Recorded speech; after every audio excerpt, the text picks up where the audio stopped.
Well, welcome to Birth Your Medicine on YouTube with Lesley, episode number one.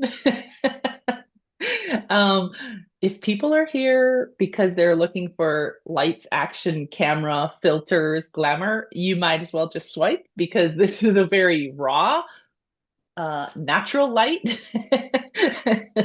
real human people that are going to be coming together to just talk about their medicines and their gifts and their life. And I've invited quite a few beautiful women. And today we have Sara. Thank you for being my first guest. Thank you. It's kind of like this experiment because I'll tell you about how this happened. I was sitting on the couch and another woman that's going to be on, she was kind of reaching out because she was going through something that she was kind of struggling with. And I couldn't financially contribute to helping out.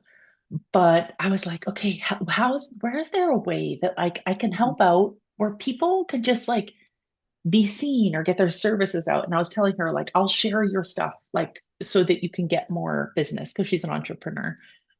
And then I was sitting there and I'm like, I I love people's stories. Like Mhm. everybody has a story. I mean, you've probably met, Oh so yeah. many people as everybody has a story.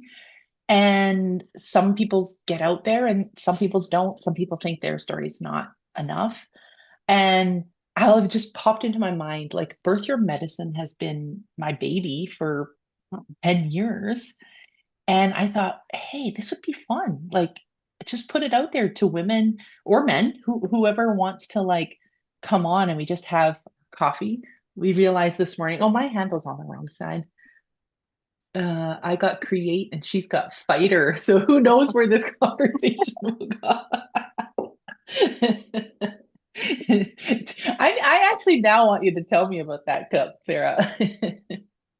Oh man, I don't know. I feel like I saw it and I was just so drawn to it because for decades I feel like that's all I was doing was fighting, right? hmm Yeah. Yeah, Actually, I yeah. still feel like that, just in a different, it's just in a different way, right? And it's a Mhm. healthy way, whereas before I feel like it was just survival. And now it's like just a different way to fight to reclaim your light and spread that. Mm. Your gifts, I guess. Yeah. Yeah. Yeah. I love that when like we can redefine a word Mhm. and we can know that it's the different. I'm gonna speak for myself, but I know because it's like a different feeling in my body of Mhm. like where it's coming from. What's Oh that for yeah. you? Yeah, for Yeah. sure.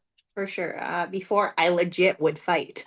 Like I was so angry and not healthy.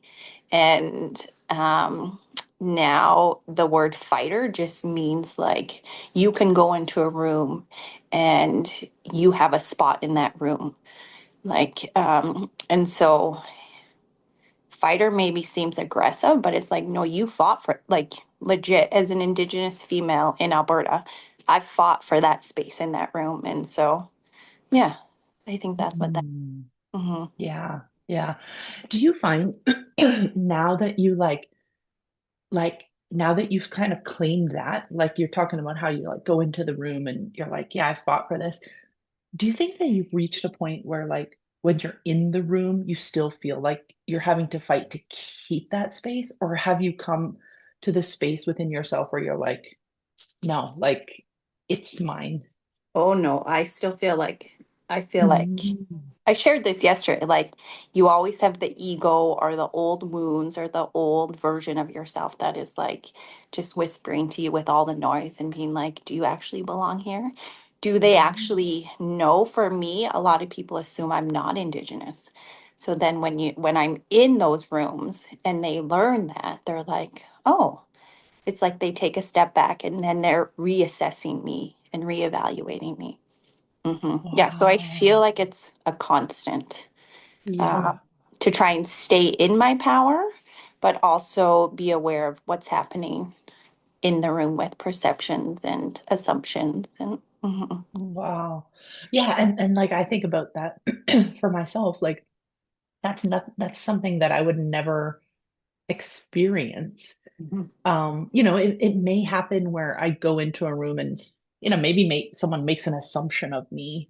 Um, I think I was telling you the story once about how someone had made an assumption that I was Indigenous. Mhm. Mhm. And then when I said like, oh, actually no, it did change that relationship. Right.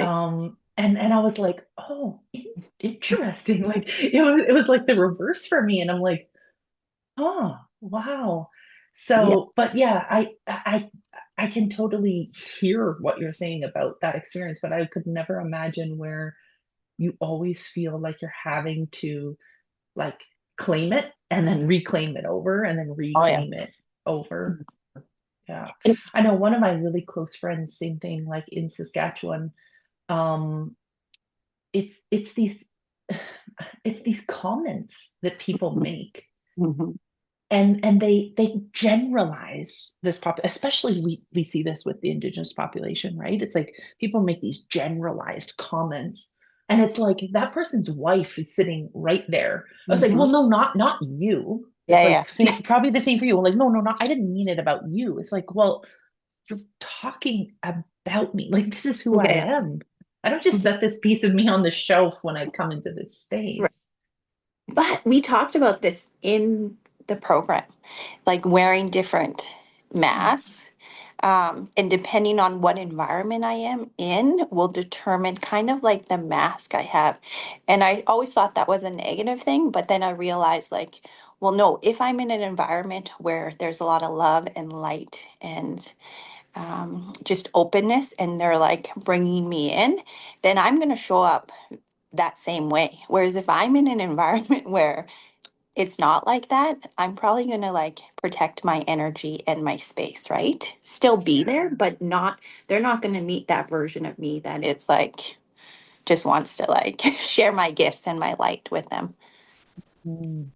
And I think, and correct me if I'm wrong, that's an energetic feeling for Mhm. us when 100%. we know that we can like, because our nervous system says like you're safe.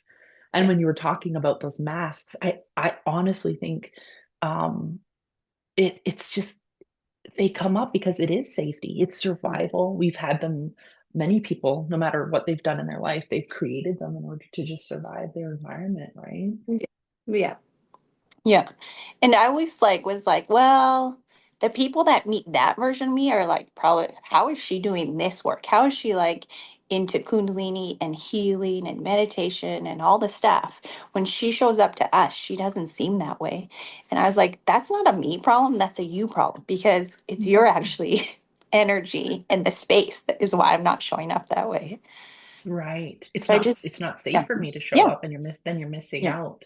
Yeah. So I give Yeah. myself grace now because I was like, well, I should show up the same way. It's like, well, I don't think we're at the same level or just working on the same stuff. They Hmm. might still be in their wounds or still in the victim mindset. And so it's just a different area to show up in, I guess. Hmm. That makes Yeah. sense. Yeah. Yeah. And then that's the thing. Everybody, and I always use this as an example sometimes. It's like I feel like we're all small children walking around in like big adult costumes. Mhm. And and it's like we look like we're older and we're more mature and we know, but it's like ultimately that those little people that are still running the show. And so Mhm. when I do that, it does help me have a little bit of compassion towards that person in the sense of Mhm. like, okay, like I can see your wounds. I can see where you're coming from, Mhm. but it also like there also has to be that boundary of like you have to start to recognize that in yourself so you can create change. Like Mhm. both of us decided to do that, Mhm. Mhm. and before we started this call, I had forgotten how we met and I was like, how did we meet? And yeah, I would say that's probably at least 10 years ago for Oh, at sure. least. Yeah, yeah. Yeah, maybe even 12. 15. Yeah. Yeah. Yeah. And I was teaching, I was trying to get meditation going Mhm. at the club that you're at. And you mentioned to me that you were part of that wellness day that I had done. And yeah, then from there, was it the Birth Your Medicine that kept calling you? No, no, I Oh, think it was just I was searching. I knew I needed to, not needed to, I wanted to get more involved in my healing because I was still ridiculously angry. And we had our first child, and I knew I needed to break some cycles and patterns. And you just kept popping up. And so I knew intuitively that I needed to listen. And so I believe I just booked one-on-one with you. And oh, then, okay. yeah, we did a few one-on-ones. I think I hired you to do some distance with, by then, our second child. And then I did the intensives. Right. Yes. That's Yeah. right. That's how we dove deep into Yep. lots of stuff with the Yes. intensives. Yes. Yeah. And then I had some, like, the universe like knocked me down and was like, you're actually not listening. And so now you really have to go deep. And then that's when I started Birth Your Medicine. Yes. Right. I Hmm. remember that was when you had your concussion. Confession. Hmm. Yeah. Yes, and you and I were in touch like just through DMs and Yes. text Yeah. message and stuff, just about like energetically what that might have meant. And I Hmm. remember it's like I knew you had a knowing. Like this wasn't just about a concussion or an Yeah. ice skating. It was like a bigger picture. Like yeah, do you want to talk about that a little Yeah. bit? Just about how we sometimes have those punch in the face Um, yeah. moments. I think for me, and I do actually know a lot of females like this who are on this journey, but it's scary. It's scary to step out of the old version of you and step into this new one, because once you kind of go there, you even know your ego and your family and every society tries to pull you back into the version that worked for them. um, Mhm. it's really scary. And so I was taking steps, and then I would get pulled back. And then I would take more steps, get pulled back. And then I had a concussion, and it lasted 6 months, my symptoms. Um, and I knew something had to change. I knew that that was like, I was home for, I don't know, 3 or 4 months. I couldn't do anything. And so I just, I really sat and I got quiet. That was the first time in my life that I actually was in my body and just like had to slow down and listen to my body and feel safe in my body. And so that's what it took. And then once I felt safe and really like tried to embrace that feeling, because it was so unnatural to me to not be in fight or flight all the time. And then your program came up, and I just said Wow. yes because I knew it was something I had to do. And then I also said yes to a Kundalini program, 6 months Kundalini program at the same time. Yeah. Like, I remember things just yeah, started to like yeah. open up. And I Hmm. didn't think about the how. I just said yes, and I listened, and I Hmm. took the action. Hmm. Yeah. Yeah. I'll never forget like that word safety. Like it's came up a few times already as we're talking. And I'll never forget that day. Like we were in the studio. And I think, I don't know if the question that I asked you was like, well, how do you know that you're safe? Or how would you know that you're safe? And I remember you just looked at me and you were like almost like, what is safety? You know? And so I was kind of taken aback. I was like, huh. And I mean, gosh, that was even a few years ago. So Yeah.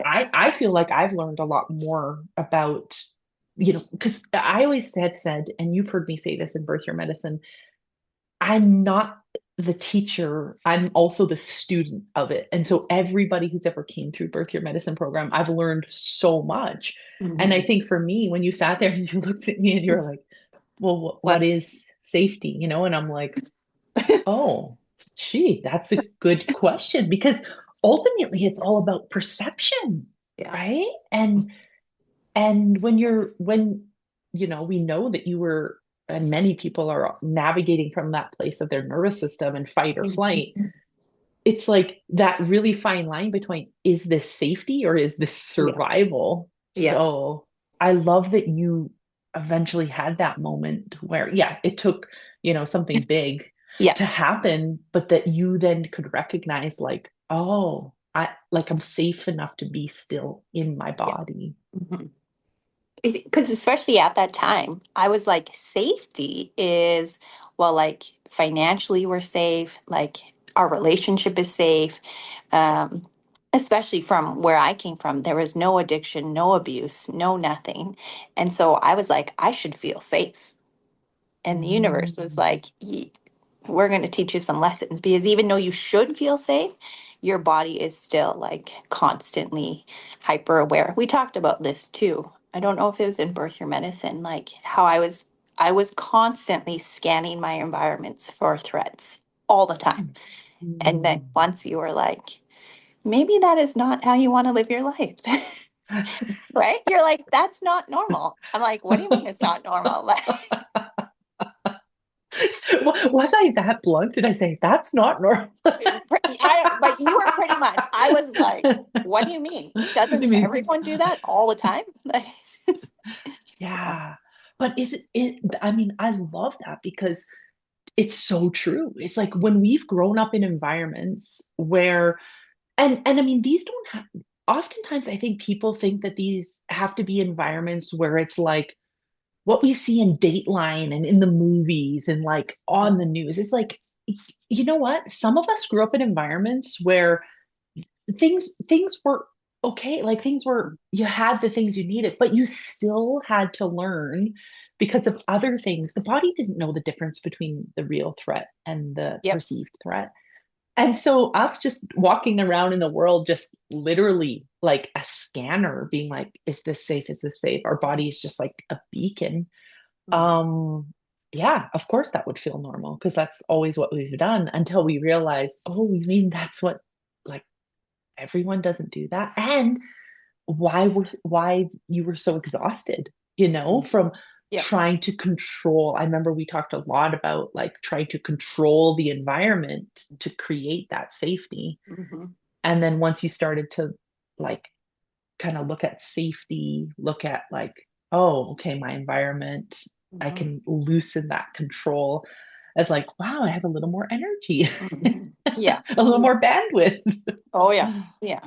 The other thing that happened with my concussion is I actually enjoyed my alone time. Like it was the first time that I could be like, oh, it's okay to be alone and just be. And then Birth Your Medicine really instilled that because I think for me, and I don't know if a lot of women can agree, it was just like hustle, go, go, go, never be alone.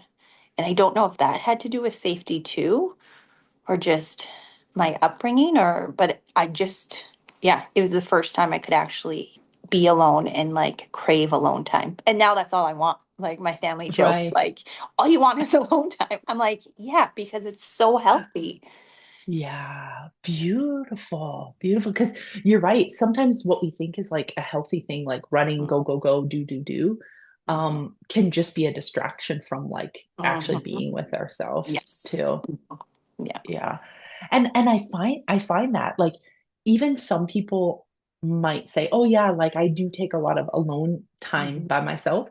But then it's interesting when you actually start to like look at that. It's like what are they doing in that alone time? Are they, distracting with their phone or with the TV? Hmm. Like when is the last time? And I mean, I'm talking myself too.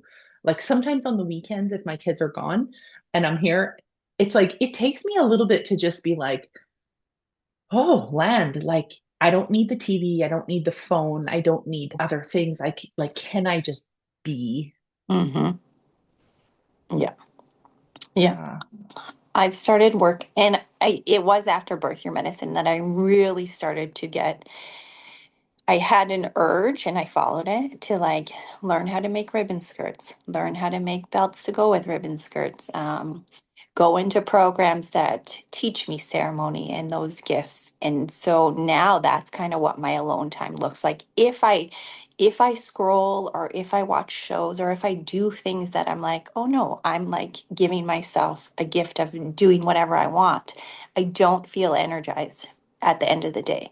If I make a ribbon Mhm. skirt, I'm like a whole different woman when my kids get home and my husband gets home because I filled up the Wow. cup differently. Hmm. Yeah. Wow.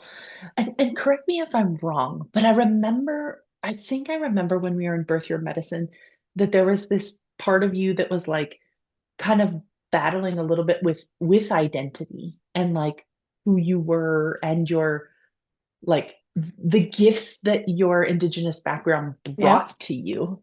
Hmm. Um, and then I personally like I was sitting back and like just watching you. I'm like, can she see what's like happening here? And even after Birth Your Medicine was done, you and I were always keeping in touch, and I Oh, was yeah. following your stories and stuff like that. And I could just see this like unraveling of you.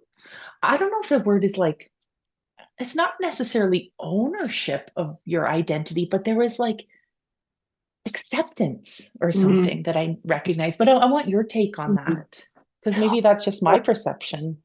I still struggle with that. Mm, Um, but my struggle now is a little different because on my mom's side, I'm a member of the Métis Nation of Alberta. On my dad's side, we've learned that his ancestor was like a chief of a reserve that has was then moved because they wanted the land and they signed scrip and they lost their identity. And so his side is actually First Nations. And so my struggle right now is, do I do the paperwork and reclaim that status? Or do I stay a member of the Métis Nation of Alberta? And so I still struggle with identity. And it sounds crazy to say, but I even said to my husband, I'm like, what if one day the same thing happens that happened in the past? And now me and the kids are considered First Nation. And and he's just like, what? But it seems so irrational, but that's the kind of things that I think about when I think about identity. mhm, And so I still struggle with it, but I don't struggle with embracing the culture and the ceremony and the teachings. I just there's days when maybe I sign up for something and I don't show up because a part of me is, I don't know what it is. I don't know if it's fear or if it's, yeah, I don't know. I don't know if I'm not mm, ready to embrace that learning. And I need to integrate more. Like sometimes maybe I do too much and I try to learn too much and then I haven't integrated what I've already learned. Um, but I don't know if that answers your question. Like I still struggle. I think as a Indigenous female, it will always be a struggle and pulling back the layers and learning more and um, trying to heal more as a for myself so I can ripple out that healing. mhm, Um, yeah. I mm, also struggle with because I have been going to a lot of events where everyone there is Indigenous and we are there learning teachings that my home environment, I've changed a lot of cycles and I've done a lot of healing. And when I'm in those rooms, I realize that I don't realize it's just in my face that there is a lot of community members who have not done that. And they are living in their mm, wounds and their families are living in their wounds. And um, it's not heartbreaking. It's just, I also probably put on a little bit of a mask because I am extremely blessed. And I sometimes, you encounter a lot of people who are not there yet. And so my wish is that they will get there one day, but they need to be ready to heal and, change those cycles. mhm. Yeah, and I wonder that's a great observation, right? It's like one, the fact that you're realizing like it's not my responsibility to go in and fix all of this. And two, by me just showing up, does it change? So does it give hope? Does it Mm-hmm. like spark something in someone else? And and then I wonder if you've ever experienced like have you ever felt like your presence, because you've healed and done your work, have you felt like a threat because some people are not ready to go there yet? Yeah, yeah. Definitely have worked on this. I think some environments I am, and then I think some environments I'm like giving hope because I remember growing up and you would all I don't it would be different events throughout my childhood, and there would always be this woman with like a hat on, which I love to wear hats, like a ribbon skirt, and just looked so put together, and I it gave me hope because I was like, oh, there is a woman from our community and she has like made it is what I would Wow, tell as a young myself. kid, Oh yeah. you recognize Oh this. yeah. Yeah. Wow. And you could feel them come into the room and you knew that they were just different and had embraced who they were as a female.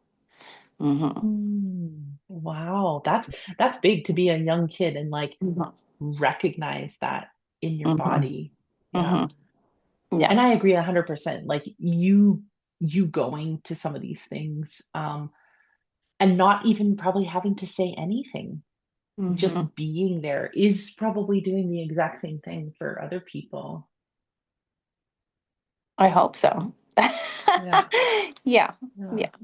Yeah. Wow. Yeah, I love you started your ribbon skirt Mhm. page, and so how do you find, like, do you feel like that like sparked your creativity, or how did it come about that you wanted to do that? Oh, that's a really good question. I took I took a 10-week program.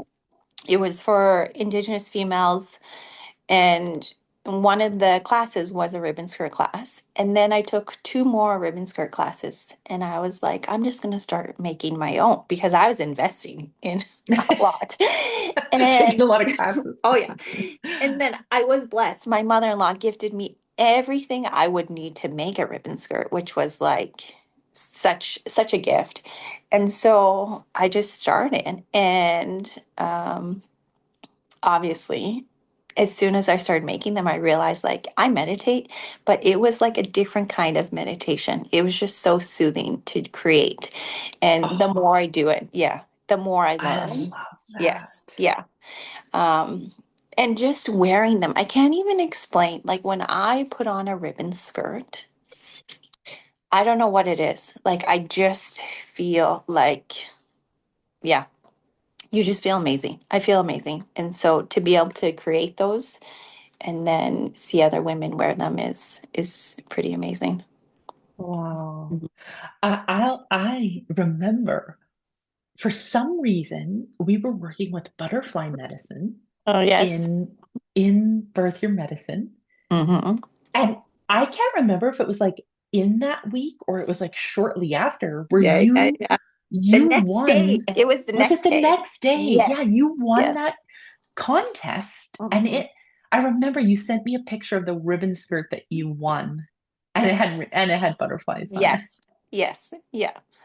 Yeah. And then Ah. I another one. Um, I have two now with butterflies on them. Hmm. Yeah. Mm. Yeah. Yeah. So the universe will sprinkle little things if you're paying attention. And it will be subtle and to a point, like the concussion, right? Like we know, like if you're listening and you're aware and you listen to the subtle nudges, and you follow them and you take action.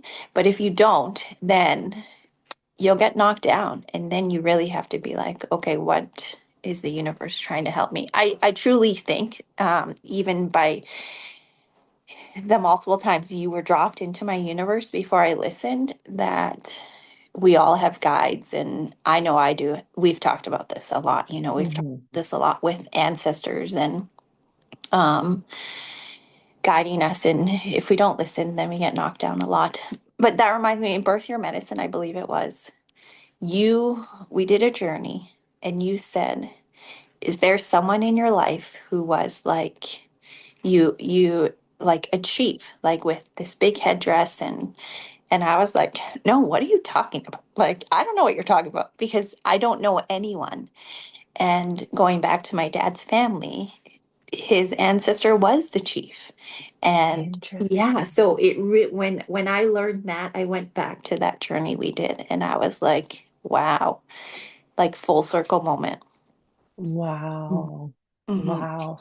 That's what I love about like this is why I feel like family constellations is so important too, right? Because sometimes like our ancestors, like we of course we've not met them. We don't know them. We know the ones that are closest to us that have, passed on, but to have that moment to know that like a person you had no awareness of being in your family system was Mm-hmm. still there guiding you and supporting you.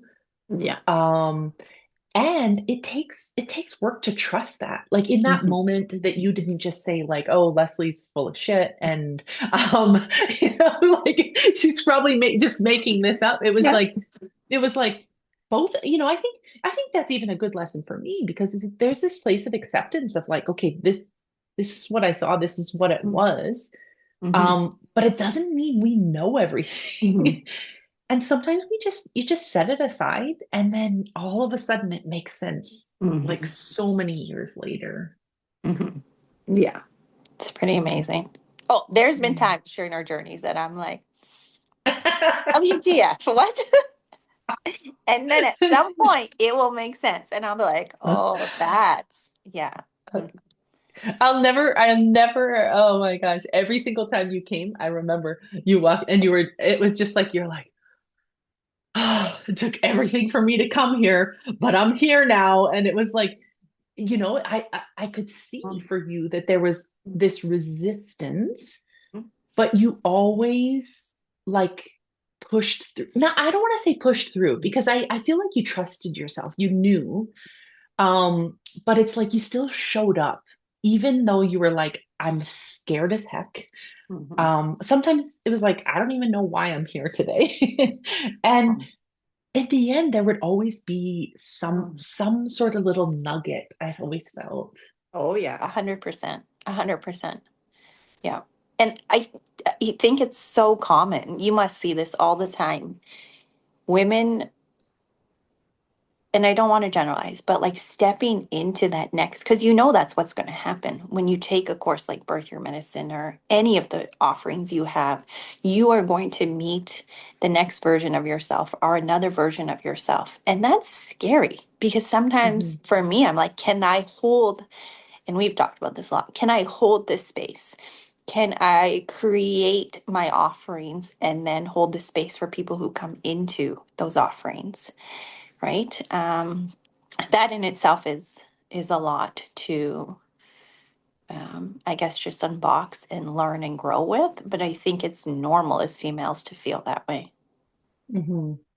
And I think you're right. Like when I created Birth Your Medicine, like I remember going through these trials and tribulations of like it was like just a knowing that I had that I needed to create this program.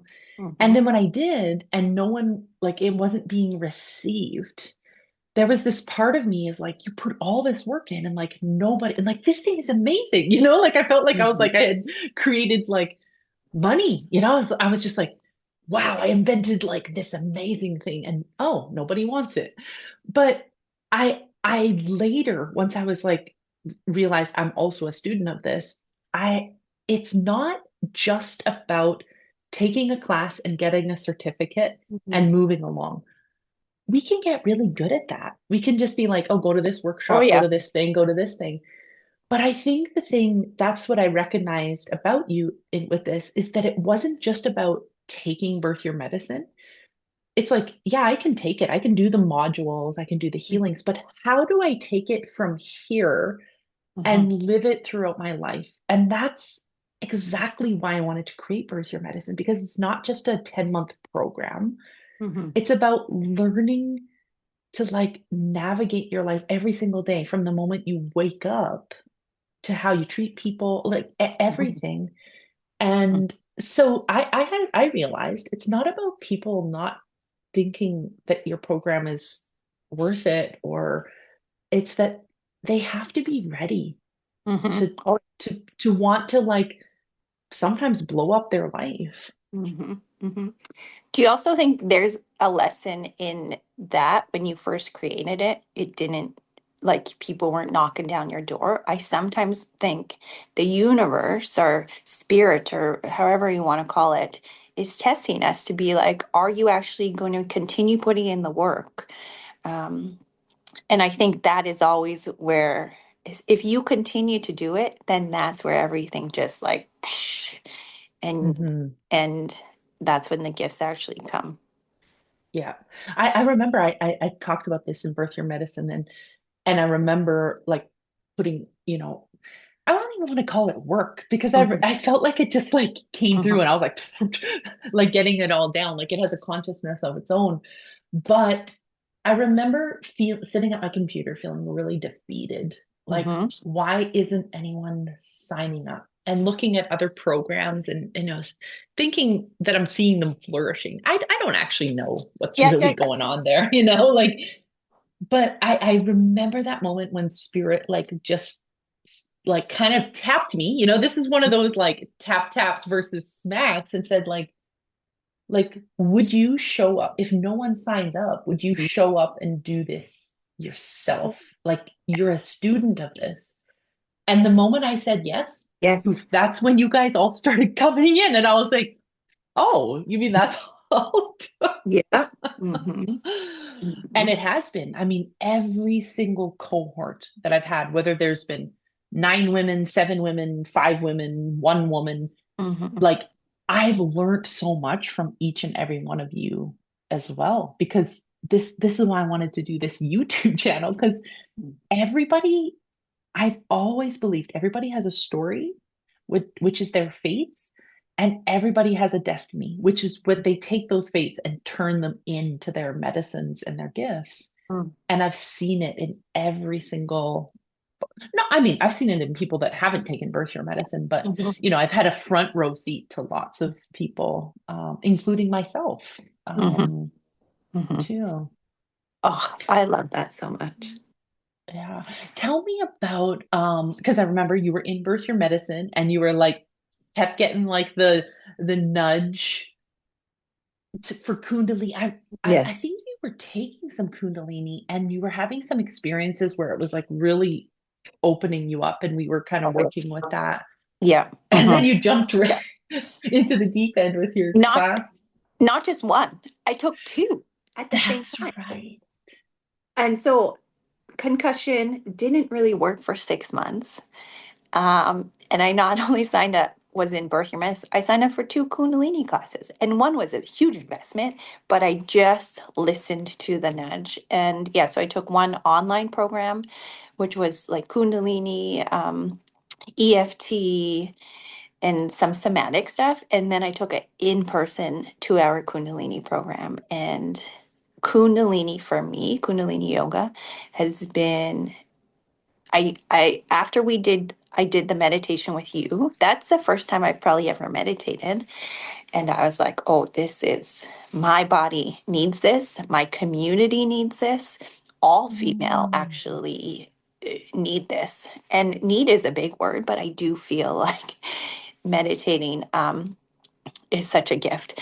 And then I did a few Kundalini classes, and it was like a knowing. My body knew that this was such an amazing technology and would play such a huge part in my healing. And Mm.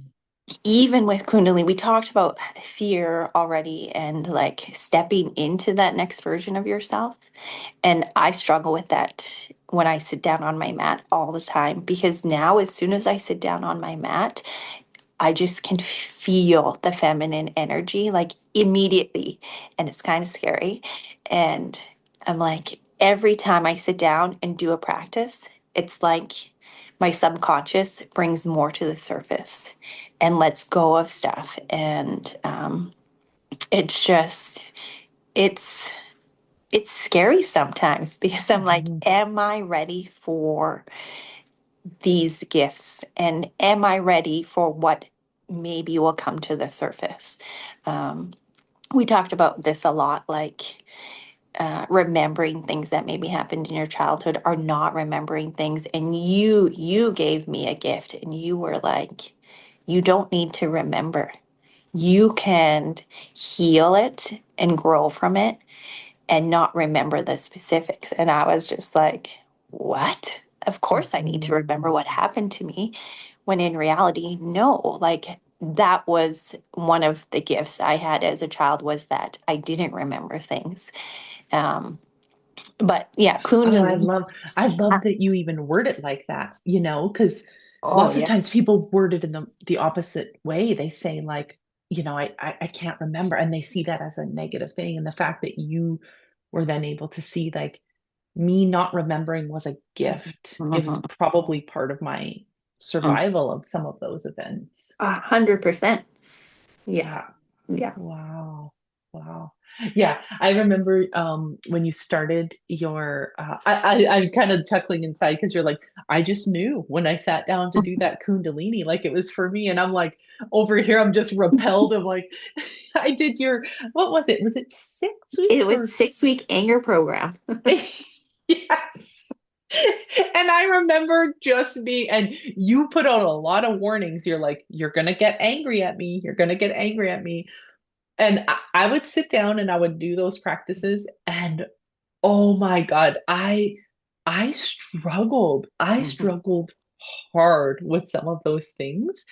Mhm. And there was only 2 times in my life. That was your program that I did. And then during my meditation training, they had someone come in and do Kundalini.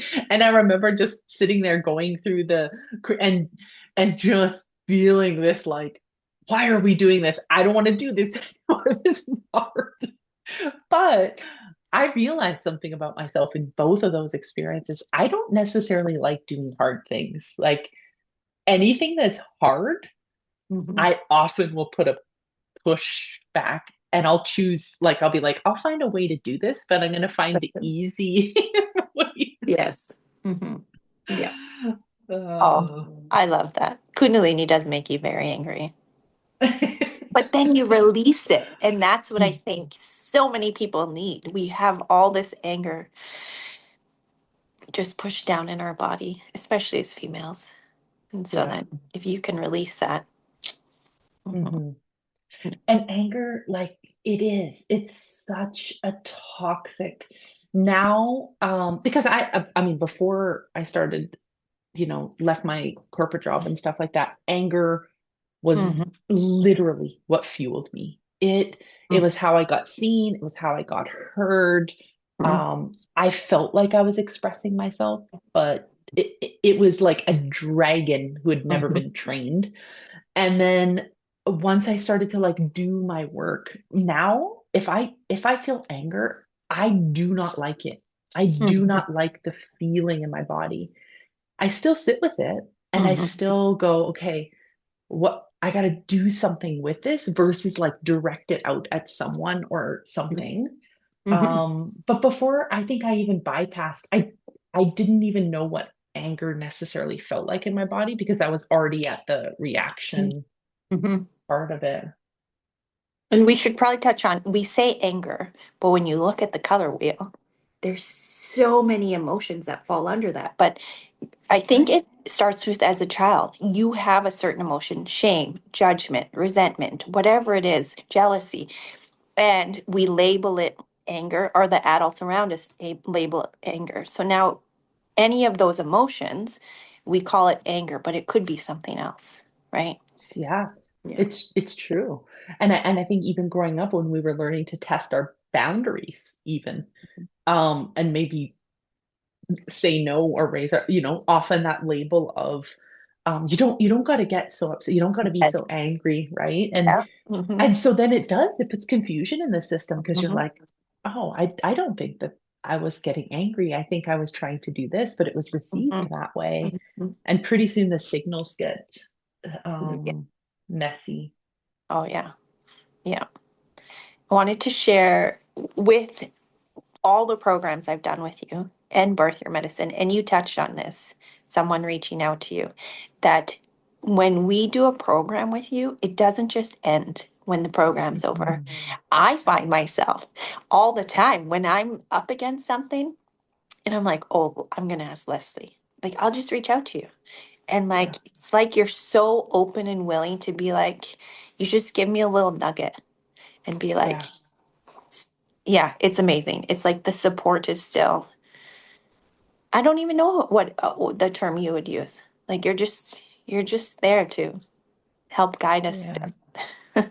That was really important to me Hmm. because I felt like oftentimes I had the experience, and I probably had the experience to know how I wanted to, Yeah. like, what kind of relationship I wanted to have with my clients. And Mhm. um I didn't like, it was like once the program stopped and you stopped paying the Mhm. fee, that all of a sudden it was like, well, if you want access again, you must move to the next thing, a level two, level three, Yeah. level four.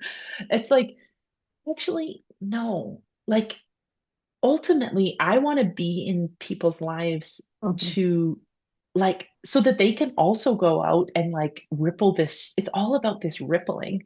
Mhm. And probably years ago, Sarah, I didn't have boundaries around, like, if people message me in the middle of the night or people message me, like, I would spend hours, of my time. I had to get real good with my boundaries to be like, hey, it's not your job to fix everyone. Like, you got to Mhm. take care of yourself. But that doesn't mean the door is closed. That means that, like, just the definition of how you support. It's like, oh, Yes. well, you're busy with hockey, so therefore you don't have to answer this person back. You answer them back when you have time.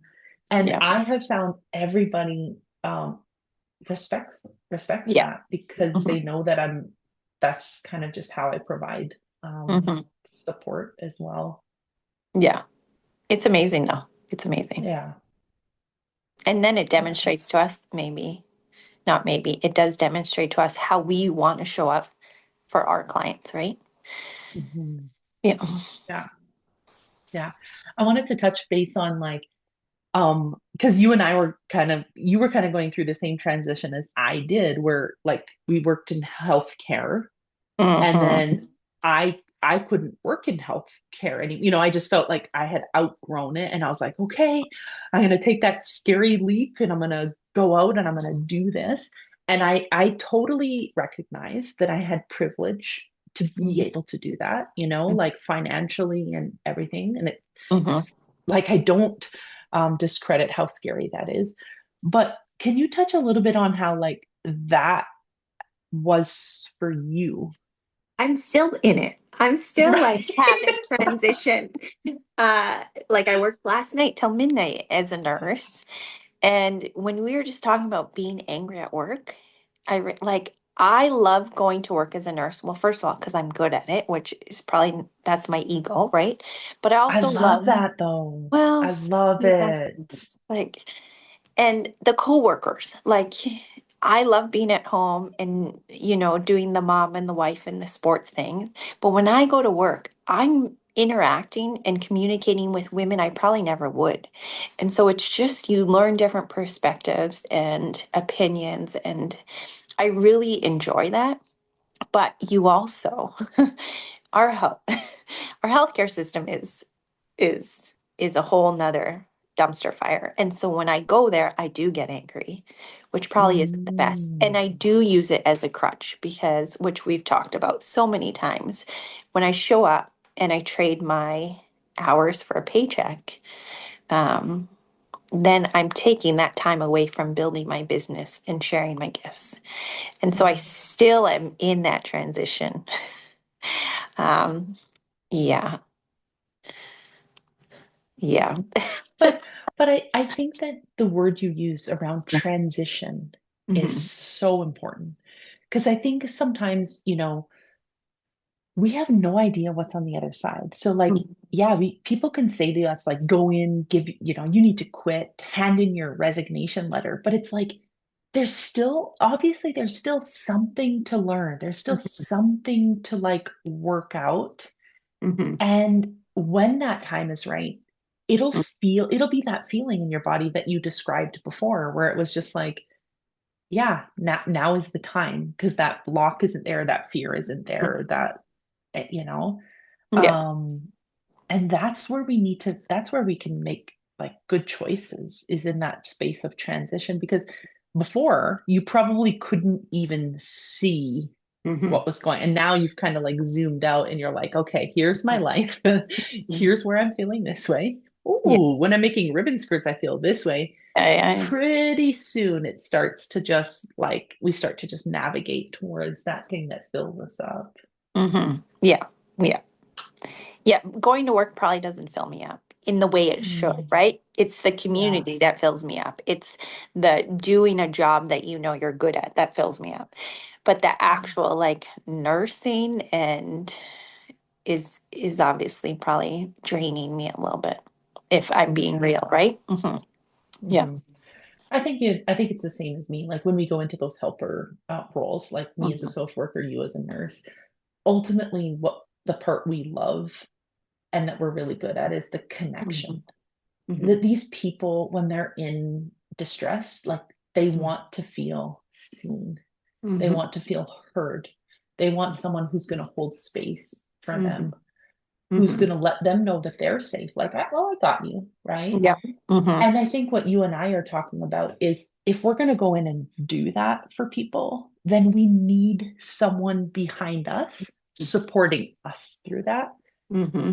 And I can't put words in your mouth, but for me, that's not what I felt. I felt like I loved showing up. I was the same as Hmm. you, really good at what I did. Hmm. But there's a certain point where you need to also lean on and know that you're supported. Hmm. And when that doesn't happen, burnout happens. Hmm. And I saw it so many times with really good workers. Hmm. Um, and then the ones that are just there in physical body and not necessarily holding space Hmm. like we want to hold space. Yeah, the system just doesn't support us the way we need. That was a good lesson right there. Because I always question if I can hold space. But when I go to Mm, work, I do exactly what you just said. I make them feel safe. I hold space for them. Um, I help them transition from the situation they're in to a better one. But yeah, I question if I can do that with my Kundalini students. Or, oh, right? Yeah, yeah. yeah. And it made me think of avoidance. So I'm avoiding doing my Kundalini practice and I don't know why even saying that word sounds interesting to me. Selling my Kundalini offer um, because I'm avoiding maybe what can happen if I start doing those things. Right. And then I use Mm-hmm. one or two nursing shifts a week to just help me avoid those things. Mm-hmm. Mhm. Wow, that's a great Yeah. realization. I think we do it in many areas of our life.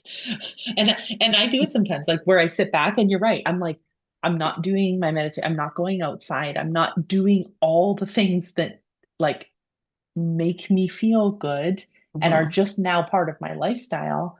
Yeah. And then I also wonder, geez, why isn't my calendar filling up? Why isn't anyone signing up? And it's like when you're really just living it and people see that you're living it. And that's why for me this channel is not about like having a microphone and having lighting and thing because I just want people to live their best life. Mhm. And we live our best life when we have awareness of ourselves. Like, Mhm. if I can know every little thing about myself, I know my triggers, I know my, boundaries.